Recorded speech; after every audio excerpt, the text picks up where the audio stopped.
fellow storytellers, if you are out here waiting for representation, waiting for a producer, waiting to win a festival, I implore you to stop. Go out and connect with people and make that project now, because there has never been a better time to make your own project than right now. Today, we are talking about networking, building your team, and how you can start with an idea and put your project up on a platform or create your own.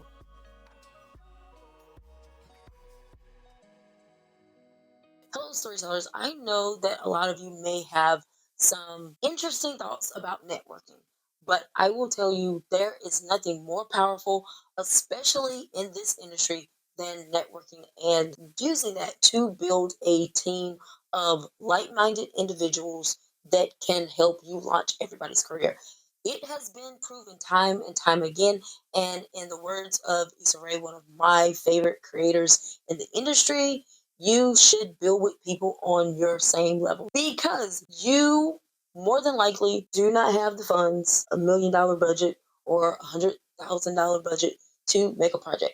So if you're going to find people who are going to be hungry and ready to make something now, actors want to act, writers want to write, cinematographers want to shoot. So if you find people, if you network, if you go to events, if you join online communities, and find people who you vibe with, the first thing you want to do is start talking about the types of projects that you hope to make. And even if you meet someone who is interested in making a project that you're not like 100% sold on, as long as you feel like you can trust these people, it is good to work together and make a project, because it's more beneficial to you to find people whose values align with yours than to find a person whose project you may like, because you may not like working with them.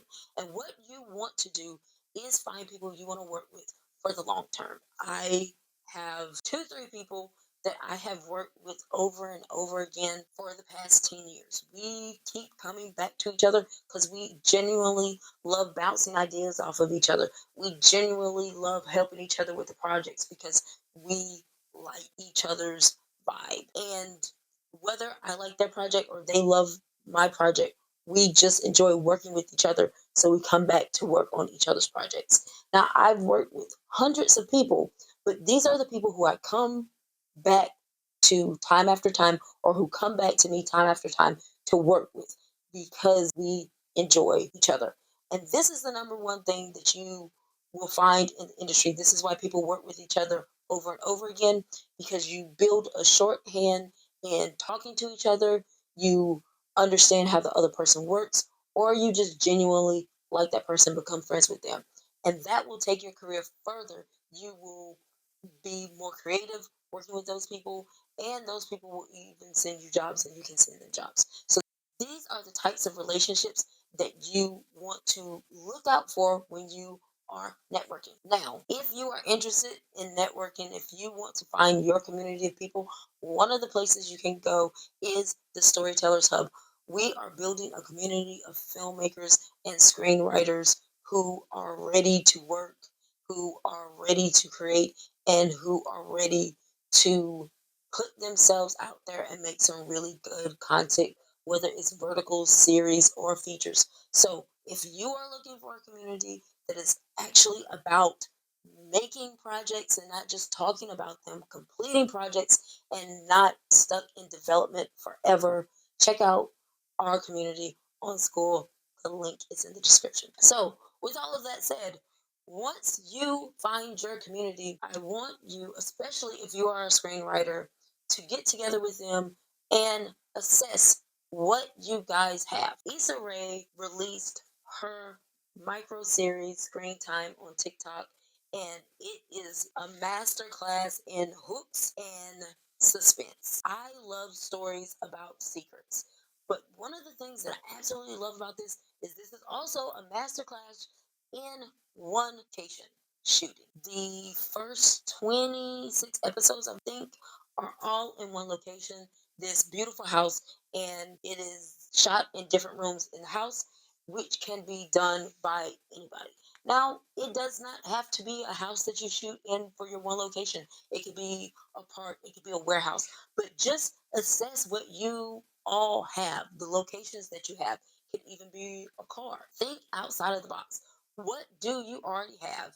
And write something that fits that. This series has 6 actors, and it is phenomenal. You could create a micro series with 4 characters, 3 characters, 2 characters, 1 character, but like really look at and think about what you already have access to.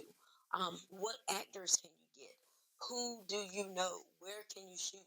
What thing can you write that is not going to require costuming that you don't already have or extravagant makeups?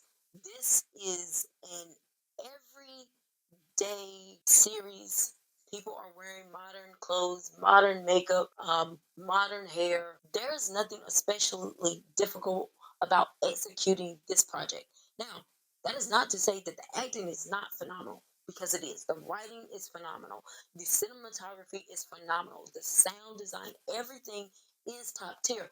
But this is to say you don't need anything complicated to make a big splash and to get your name out there. So once you assess what you have, make a plan on how you are going to execute it at a high level. It's going to do yourself a disservice if this is not shot well, if the sound, the music, and the acting are not top tier. You need all of those things to be on point. So when you are networking, you want to find actors, you want to find people who know what they're doing but are hungry and ready to get this done.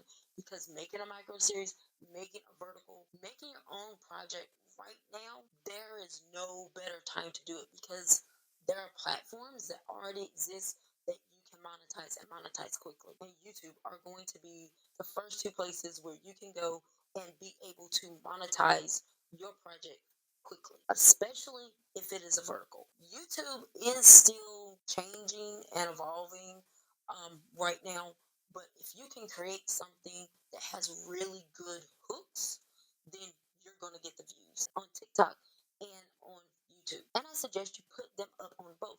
And once you build an audience, you can create your own platform like Kevin on Stage did and charge 99 cents a month, $4 a month, or do like the vertical apps do. They give you the first 10, 11 episodes free, and then after that, they charge you either in watching commercials or in paying for each episode. And I promise you, people right now are looking for really good content. If you have been paying attention to how verticals are evolving, especially if you watch the Chinese verticals, the stories are there is only about 10 different stories in Chinese verticals, and they're mixed and matched, or um, they just have different characters or locations, or some things are different, but they're basically repeating the same types of stories over and over again, which proves the point. People don't necessarily want something different. If you can do what Issa did and provide people with a good story and it's different, you've got gold. Because verticals are evolving right now, you can do a vertical in any genre and people are going to pay attention if you execute it well. So, storytellers, I implore you, go out, build your network, write a script that is geared to what you already have, and go out and put it up on one of the platforms that already exists. And once you build your audience, then you can create something that you own. I wish you guys the best of luck. Put in the comments what you are most excited about with verticals right now and creating your own projects, and how you are going about networking. I would love to read it. I would love for you to join the Storytellers Hub so we can connect more. And I will see you guys in the next video. And don't forget to like, subscribe, hit that notification bell, and share this with a writer or a filmmaker that you know. See you guys in the next one.